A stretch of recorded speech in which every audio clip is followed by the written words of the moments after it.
जिंदगी जीना आसान नहीं होता, बिना संघर्ष के कोई महान नहीं होता।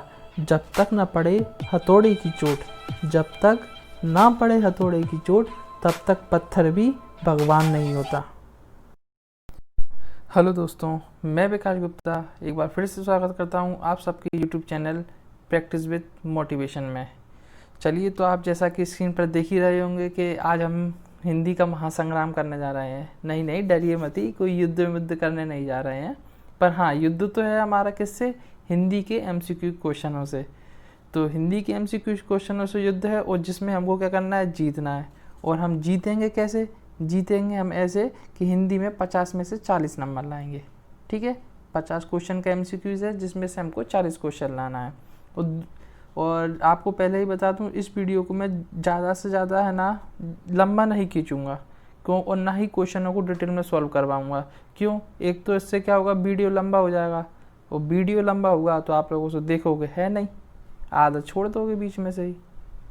इसलिए मैं क्या करूँगा, क्वेश्चनों को रैपिड फायर में थोड़ा जल्दी जल्दी करते चलेंगे। ठीक है, चलिए शुरुआत करते हैं आज के क्वेश्चन की। तो पहला क्वेश्चन क्या है? हाँ, एक बात और, आप लोग प्लीज़ प्लीज़ प्लीज़ शेयर ज़रूर कर दीजिएगा। ठीक है, चलिए, तो पहला क्वेश्चन आ गया है आपके सामने। नील रत्न में कौन सा समास है? बताइए जल्दी। नील रत्न में कौन सा समास है? देखिए, नीला रत्न है, वे विशेषता बता रहा है। विशेषता किस समास में बताई जाती है? कर्मधारय समास में। तो पहला कौन सा आंसर क्या होगा? कर्मधारय समास। चलिए, अगला क्वेश्चन। सूर्य का पर्यायवाची शब्द नहीं है। क्या नहीं है सूर्य का पर्यायवाची? अब आप बताइए जल्दी जल्दी। दिनकर होता है, दिवाकर होता है, सूरज होता है, और भी बहुत सारे होते हैं। महेंद्र नहीं होता। महेंद्र किसका पर्यायवाची नहीं होता? महेंद्र किसका होता है? आपका इंद्र का। ठीक है, पंजाबी मूलतः किस भाषा का शब्द है? बताइए जल्दी। पंजाबी मूलतः किस भाषा का शब्द है? तो पंजाबी आपका फारसी भाषा का शब्द है, ना ही अरबी का है, ना ही फ्रेंच का है, ना ही स्पेनिश का है। ठीक है, फारसी भाषा का शब्द है आपका पंजाबी। अगला क्वेश्चन। मेवाती किसकी प्रमुख बोली है? बताइए। सिंधी की, राजस्थानी की, कश्मीरी और पंजाबी। तो आपकी जो मेवाती बोली है, वे आपकी मुख्यतः है राजस्थान की। राजस्थान की और बोलियां कौन कौन सी हैं? मालवी भी है, जयपुरी भी है, ढूंढाड़ी भी है। तो ये सारी कहाँ की जाती हैं? आपकी राजस्थान की बोलियां। चलो, निम्नलिखित में से कौन सी लिपि देवनागरी लिपि से पूर्णतः पर्याप्त साम रखती है? मतलब सिंपल सा क्वेश्चन है कि कौन सी लिपि है जो देवनागरी लिपि जैसी लिखी जाती है? बताइए। मराठी, बांग्ला, गुजराती और मलयालम। ठीक है, तो आप सबने सही आंसर बताया है, गुजराती। ठीक है, पहली लिपि जो देवनागरी लिपि से संबंधित है वो कौन सी है? गुजराती। चलिए, किस क्रमांक का शब्द तद्भव है? तद्भव तत्सम पढ़े हैं तो, और नहीं पढ़े हैं तो बिल्कुल ज़रूर पढ़ लीजिए, क्योंकि इनमें से 2-3 क्वेश्चन हर एग्ज़ाम में, जिसमें भी आप हिंदी का एग्ज़ाम देने वाले हैं, पक्के में ही 2 क्वेश्चन तो आएंगे। तो ठीक है, बताइए किस क्रमांक का शब्द तद्भव है? ओष्ठ, उल्लू, बानर और मृत्तिका। ठीक है, सबने सही बताया है। उल्लू आपका कैसा शब्द है? तद्भव शब्द है। बानर नहीं होता। ठीक है, बानर आपका तत्सम शब्द ही है। निम्नलिखित में से कहावत का प्रचलित रूप का चयन कीजिए। बताइए। मतलब इसमें से आपको वो बताना है जो कहावत होती है, जैसे कि हम कहावत बोलते हैं ना बहुत सारी, नाच ना जाने आंगन टेढ़ा, ठीक है, ऐसे वगैरह। तो उसमें से जो कहावत एक में से भी है, वह कौन सी है? बताइए। बिन मांगे मोती मिले, मांग मिले ना भीख। बिन मांगे मोती मिले, मांग मिले ना भीख। बिन मांगे ना मोती मिले तो ये तो जम ही नहीं रहा सर। सबसे पहले तो ये काट दीजिए, इनमें से कोई नहीं, ये तो ऑप्शन में नहीं है। अब देखते हैं। बिन मांगे मोती मिले, मांग मिले ना भीख। अच्छा, एक बात, मांगे हमेशा ऐसे लिखा जाता है, ना कि ऐसे, इसलिए ये वाला ऑप्शन गलत और ये वाला सही। चलिए, और आगे चल रहे हैं। अगला क्वेश्चन। पुस्तकों में यह पुस्तक श्रेष्ठ है, वाक्य में किस तरह की अशुद्धि है? बताइए। पुस्तकों में यह पुस्तक बहुत श्रेष्ठ है, बहुत श्रेष्ठ है, किस तरह की अशुद्धि हो गई? तो ये विशेषण संबंधी अशुद्धि हो गई। क्यों? बहुत श्रेष्ठ, बहुत क्यों लगाया? जब पुस्तकों में यह श्रेष्ठ है, बहुत सारे श्रेष्ठ में से बता तो लगाते हैं अपन बहुत, वैसे बहुत नहीं लगाते, तो क्या आएगा? विशेषण संबंधी अशुद्धि। चलिए, क्वेश्चन नंबर 9।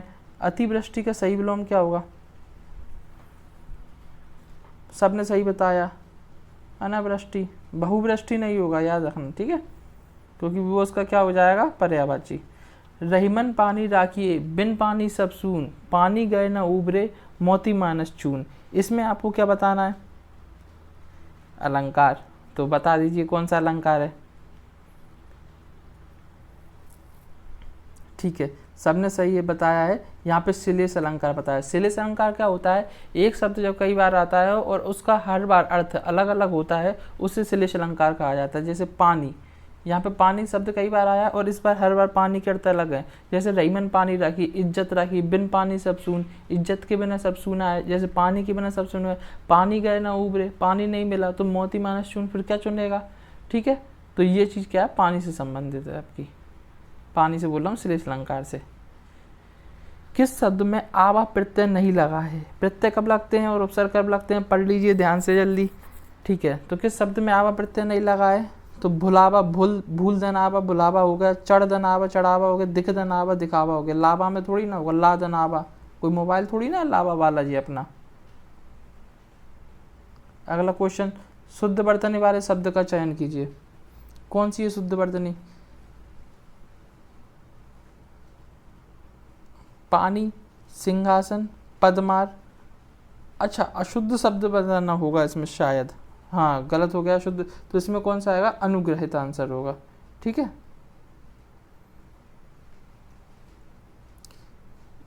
किस क्रमांक का सही शब्द है बताइए? सन्मुज एकता, उत्कर्षता, तदोपरांत, पूजनीय, पूज्य और उत्कर्ष और पूजनीय। बताइए किस क्रमांक का सही शब्द है? ठीक है, तो ये आपके जो सही है ना, ये हैं ये वाले, क्योंकि पूजनीय पूज्य नहीं होता, पूज्य होता है। उत्कर्षता नहीं होती, तदुपरांत नहीं होता। ठीक है, सन्मुख नहीं होता, सन्मुज होता है। ठीक है, तो इस वजह से है ना, एकता में इस पे ये नहीं आती मात्रा।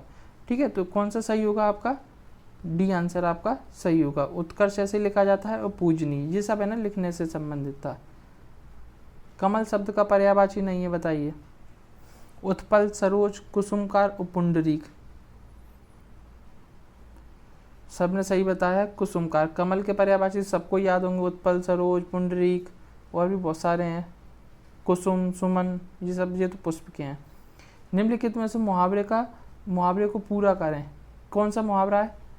आकाश पाताल डेड डेड डैश। क्या करते हैं आकाश पाताल, बताइए? सिंपल सी बात है, एक ही करेंगे आकाश पाताल को। तो हम अगर हम भी एग्ज़ाम निकालने के लिए पढ़ाई कर रहे हैं तो किस लिए कर रहे हैं? कि आकाश पाताल एक कर देते हैं, पूरी दम लगा देते हैं किसी भी एग्ज़ाम को निकालने में। तो पूरा मुहावरा क्या होगा? आकाश पाताल एक करना। नेक्स्ट क्वेश्चन पे चलते हैं। क्या उसे मालूम है कि तुम कल मेरे घर आ रहे हो? वाक्य कैसा है? क्या उसे मालूम है कि तुम मेरे घर आ रहे हो? तुम मेरे घर आ रहे हो, तो कैसा वाक्य है ये? सरल वाक्य, संयुक्त वाक्य और मिश्रित वाक्य। तो देखो, सरल वाक्य तो होगा नहीं, क्योंकि ये सिंपल सा वाक्य होता है सरल वाक्य। इनमें से कोई नहीं, ये तो कट गया। अब आते हैं संयुक्त वाक्य और मिश्रित वाक्य पे। तो इसका जो सही आंसर कौन सा होगा आपका? संयुक्त वाक्य। संयुक्त वाक्य क्यों होगा? क्यों ऐसे मालूम है, ये एक पूरा वाक्य हो गया कि तुम मेरे घर आ रहे हो। दो वाक्य, मतलब जब दो और वाक्य अलग अलग होते हैं तो वो संयुक्त वाक्य, और अगर उनमें डिपेंडेंसी आ गई तो वो मिश्रित वाक्य में पहुंच जाते हैं। ठीक है, चलिए। हम किसी का कुछ नहीं बिगाड़ सकते, वाक्य के लिए सर्वनाम का सही क्रमांक बताइए। अब इसमें कुछ इसके लिए बताना है, ये अंडरलाइन नहीं हुआ था, बताइए इसमें कौन सा सर्वनाम है? तो कुछ, कोई, क्या, कुछ, ये सब कैसे आ जाते हैं? अनिश्चयवाचक। तो सी आंसर। आकर और आकार का क्रमशः सही अर्थ क्या होगा? आकर और आकार का सही अर्थ क्या होगा? अब देखिए, आकर वैसे कर माने काम, ठीक है, करने वाला, और आकर मतलब ना करने वाला, तो ना करने योग दो हो गए। ठीक है, ये देखते हैं। अब आकर मतलब खजाना नहीं होता, आकर मतलब होती है खान। तो आपका बी आंसर होगा सही। ठीक है, सॉरी थोड़ा स्पीड से हो रहा है, पर क्या करूं, वीडियो का टाइमिंग लंबी हो जाएगी तो आप लोग देखोगे नहीं तो फिर वो याद छूटेगा। इस वजह से बढ़ाना, स्पीड में करना पड़ रहा है। ध्वनि किसकी लघुत्तम इकाई है? शब्द की, भाषा की, वाक्य की या अक्षर की? ठीक है, तो ध्वनि किसकी लघुत्तम इकाई है? भाषा की, जिसे अपन क्या कहते हैं? वर्ण भी कहते हैं। ठीक है, अगला क्वेश्चन, सही वर्तनी वाला शब्द बताइए। जलूस, आप्लावित, परितोषक और अतिशयोक्ति, बताइए। तो सही वर्तनी वाला शब्द कौन सा होगा आपका? बी, आप्लावित। ठीक है, जलूस नहीं होता, वो जुलूस होता है, और परितोषक होता है। ठीक है, क्रमी और कर्मी युग्म का सही अर्थ बताइए। क्रमी और कर्मी युग्म का सही अर्थ।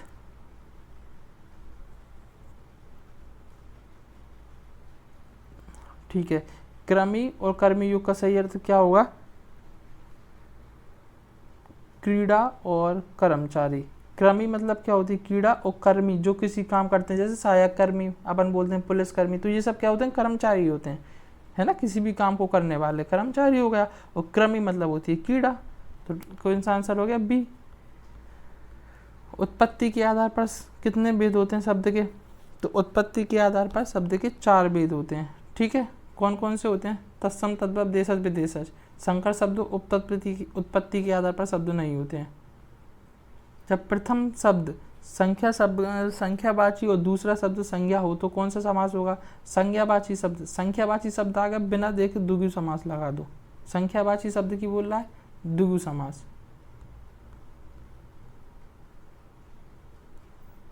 अंधकूप में कौन सा समास है? बताइए। अंधकूप में आपको कौन सा समास है? तो अंधकूप विशेषता बता रहा है अंधकूप की, तो कौन सा हो गया? कर्मधारय समास। कूप कैसा है? अंध, इस वजह से कर्मधारय समास। बच्चा पेन से लिखता है, रेखांकित पद में बताइए। कर्ता कारक, करण कारक। देखिए, काय से लिखता है? पेन से, तो कौन सा कारक होगा? करण कारक। कर्ता ने कर्म को करण से, सिंपल सी बात। आगे बढ़ते हैं। किस ध्वनियों को अनुस्वार कहा जाता है? बताइए। स्वर के बाद में आने वाली नासिक की ध्वनि को स्वतंत्र रूप से उच्चारित ध्वनि स्वतंत्र अनुस्वार कहलाती हैं। व्यंजन के बाद आने वाली नासिक ध्वनियाँ या स्वर से पहले आने वाली नासिक ध्वनियों को अनुस्वार कहा जाता है। तो इसका सही आंसर सबने सही बताया है कि स्वर के बाद आने वाली नासिक ध्वनियाँ आपकी अनुस्वार कहलाती हैं। मेरे हिसाब से शायद आप लोगों को कुछ नए क्वेश्चन जरूर मिल रहे होंगे, और मिल रहे हैं, और सेशन अच्छा लग रहा है तो प्लीज़ शेयर ज़रूर कीजिए। ठीक है, चलिए 27 नंबर क्वेश्चन क्या है? दुराशा शब्द का सही संधि विच्छेद क्या होगा? तो दुहु धन आशा। दुहु धन आशा क्या होगा? दुराशा। कौन सी संधि हो गई? विसर्ग संधि। अगला क्वेश्चन, कनिष्ठ शब्द में कौन सा प्रत्यय लगा है? बताइए। इष्ट, इष्ट, ठा और इष्ट, बताइए। तो जिसने भी ये बताया है गलत है। ठीक है, और ये भी बताया जिसने उसका भी गलत है। इसमें ये होगा ये इष्ट वाला। ठीक है, सरल का सही विलोम शब्द बताइए। ये तो सबने ही बता दिया होगा, कठिन। सरल का कठिन तो बचपन में याद कर लिया था। हरिश्चंद्र का संधि विच्छेद क्या होगा? ठीक है, क्या होगा? शाह हटाओ, विसर्ग लगाओ, विसर्ग संधि। सिंपल सा रूल है विसर्ग संधि के। अगर आपने संधि नहीं पढ़ी हुई है तो ज़रूर पढ़िए, बाकी हम जब डिटेल में पढ़ेंगे तब तो पढ़ेंगे ही, कुछ अलग तरीके से पढ़ेंगे और तब पढ़ेंगे जब। इनमें से कौन सा शब्द तत्सम है? सूरज, सावन, रुक्ष और बिच्छू, बताइए। अलग ही समझ में आ रहा है, रुक्ष तत्सम शब्द है। तत्सम शब्द कौन से होते हैं? जो संस्कृत वाले होते हैं। ठीक है, वो होते हैं आपके तत्सम शब्द। संविधान में राजभाषा का प्रावधान है, किस अनुच्छेद में राजभाषा का प्रावधान बताया गया है? बताइए। ठीक है, सबने सही बताया, 343 में। और भाषा संबंधी प्रावधान कितने में है? तो 343 से लेकर 351 तक। कौन सी अनुसूची में आते हैं ये आपको कमेंट बॉक्स में बताना है। ठीक है, किस अनुसूची में आती है भाषा संबंधी जो भी बातें हैं हमारे संविधान में, वो किस अनुसूची में है। ठीक है, और हमारे देश में कितनी भाषाएं हैं ना, वो संविधान के अकॉर्डिंग आती हैं, 22, 21, 23 और 24, ये आपके ऑप्शन है। ठीक है, भारतीय संविधान में राजभाषा के संबंध में किन अनुच्छेदों में व्यवस्था की गई है राजभाषा के संबंध में? अभी हाल ही मैंने जो क्वेश्चन पूछा था वो अभी हाल ही बताया है इसका आंसर, तो 341 से लेके 351 तक। ठीक है। राष्ट्रभाषा होती है, बताइए। अधिकतर राज्यों की भाषा, राज्य विशेष की भाषा, राष्ट्र की राजधानी की भाषा, राष्ट्र के लोगों की संपर्क भाषा। ठीक है, तो राष्ट्रभाषा कौन सी होती है? राष्ट्र के लोगों की संपर्क की भाषा। हिंदी दिवस कब मनाया जाता है? ये तो सबको पता होगा। अगर आप लोग हिंदी पढ़ रहे हैं और हिंदी दिवस नहीं पता तो फिर तो गलत बात है, 14 सितंबर को।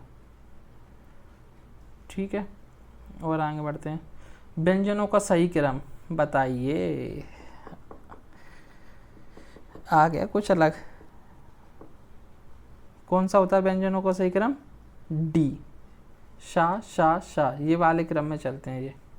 ठीक है। किस शब्द में रा व्यंजन प्रयुक्त नहीं हुआ है? बताइए। मतलब जो रा व्यंजन है वो किस शब्द में प्रयोग नहीं हुआ? ठीक है, तो किस में नहीं हुआ? इसमें नहीं हुआ, आश्रित में। क्योंकि देखिए रा का एक जो रूप बनता है ये ऐसे करके भी बनता है, एक जो बनता है वो रकार लगा के बनता है, और एक जो बनता है वो नीचे घुमा के बनता है। ठीक है, ये तीनों रा के रूप बनते हैं। ये ऐसा आश्रित में तो कोई रूप है ही नहीं।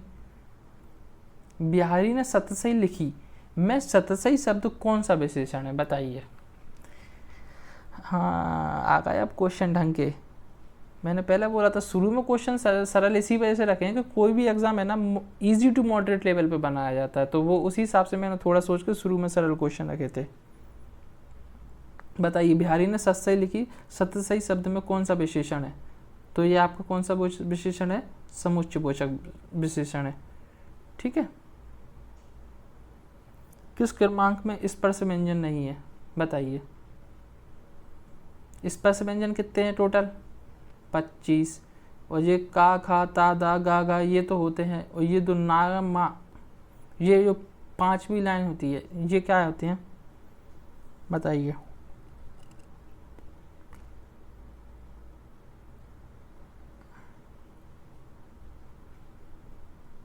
ठीक है, सबने सही बताया है।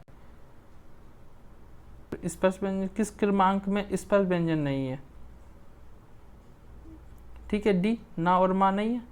ये तो आपके पंचवर्ण व्यंजन होते हैं ना अनुसार वाले, इसलिए ये ना है ही नहीं। कौन सा स्वर सवर्ण नहीं है? बताइए। सावर्ण स्वर से मतलब कौन सा है आपका? सावर्ण स्वर से आपका मतलब है कि जो एक से स्वर नहीं है। ठीक है, तो इस ई, ऊ और ई, क्योंकि देखो छोटा ऊ बड़ा ऊ होते हैं, छोटा बड़ा होते हैं। ठीक है, पर छोटा बड़ा ऊ बड़ी ई, ये तो कोई सेंस बैठ ही नहीं रहा, इस वजह से ये आपका स्वर सवर्ण नहीं है। कौन सा वर्ण संयुक्त स्वर नहीं है? बताइए। कौन सा वर्ण संयुक्त स्वर नहीं है? तो आपका कौन सा नहीं है? स्नान, ए। स्नान आपका संयुक्त स्वर नहीं है। ठीक है, बाकी लुप्त में देखिए आप आ रहा है, आरब आ रहा है, और ये इसमें आ गया। ठीक है, तो ये आपके संयुक्त स्वर में। किस शब्द में रा व्यंजन? अच्छा, ये तो दोबारा वही हो गया। ऊ प्रत्यय किस में प्रयुक्त नहीं हुए? ऊ प्रत्यय किस में प्रयुक्त है? बताइए। ठीक है, तो पेटू, चालू और नक्कू इन सभी में ही ऊ प्रत्यय है। ठीक है। संधि का अर्थ क्या होता है? बताइए। संधि का जो अर्थ होता है दो अक्षरों के मेल से जो तीसरा अक्षर बनता है। ठीक है, दो अक्षरों के मेल से जो आपका तीसरा अक्षर बनता है उसे संधि कहा जाता है। ठीक है। व्रति शब्द के अर्थ के लिए सही क्रमांक बताइए। मतलब व्रति के जो अर्थ होते हैं वो बताइए।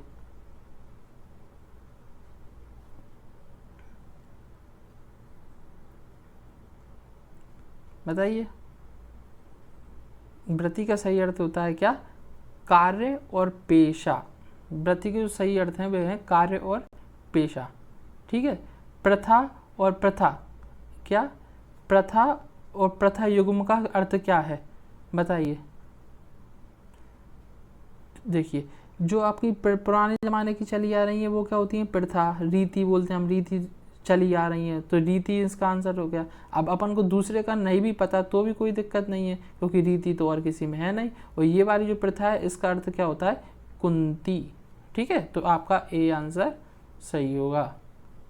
अगर आपने शब्द युग्म नहीं पढ़े हैं तो ज़रूर से ज़रूर पढ़ लीजिए।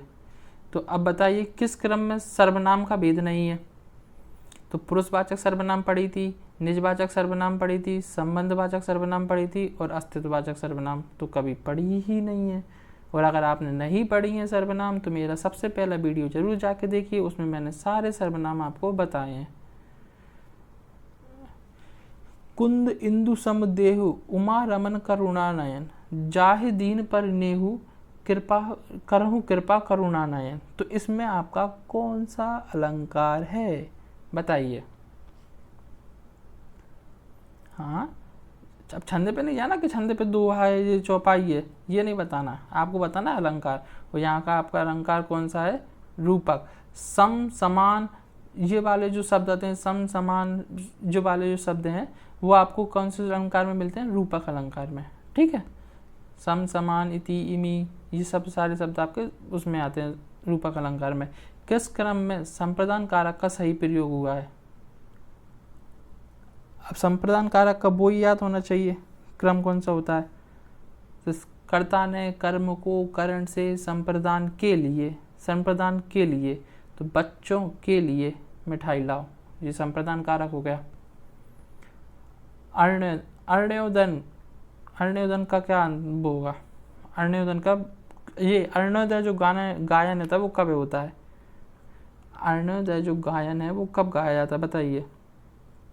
अर्ण्योदन होता है निष्फल निवेदन। ठीक है, हो सकता है थोड़ा बोलने में हिचकिचा गया हूँ तो उसके लिए सॉरी। अच्छा, अब आपका स्कोर जो भी हुआ है वो आप ज़रूर बताइए कमेंट में कितना स्कोर हुआ है। और अगर आप चाहते हैं कि ये टेस्ट सीरीज़ और आगे बढ़ाऊँ महासंग्राम वाली, तो वीडियो को ज़रूर शेयर करें, क्योंकि जितना ज़्यादा आप शेयर करेंगे उतना ज़्यादा मैं टेस्टों का लेवल बढ़ाता जाऊँगा। ठीक है, सो फिर thank you for watching, bye.